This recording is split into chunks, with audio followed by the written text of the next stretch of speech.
peut être affirmé par soit une radiographie standard du crâne, un scanner cérébral, un EEG, une angiographie ou bien une ponction lombaire.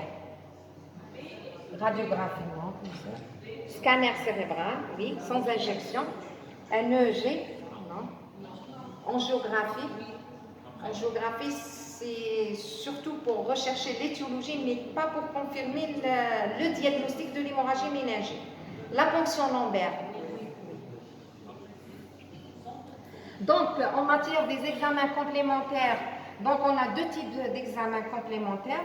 On a des examens qu'on va demander pour confirmer le diagnostic de l'hémorragie méningée et d'autres examens, on les demande pour rechercher l'étiologie de cette hémorragie méningée. Donc, on commence par les examens demandés pour confirmer ou affirmer le diagnostic de l'hémorragie méningée. Donc, la TDM cérébrale ou scanner cérébral sans injection de produits de contraste réalisé en première intention, voire en urgence, chez tout patient qui présente une symptomatologie en faveur d'une hémorragie méningée.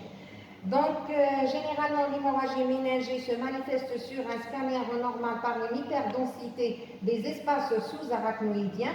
Le siège de cette hypodensité peut donner une idée sur le diagnostic topographique. Par exemple, là, on peut évoquer, par exemple, un anévrisme de l'artère cérébrale moyenne.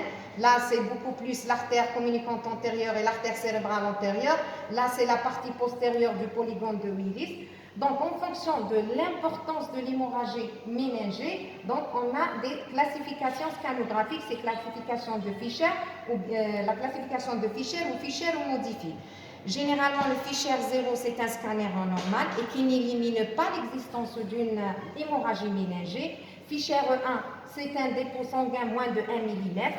Fischer 2, un dépôt de plus de 1 mm.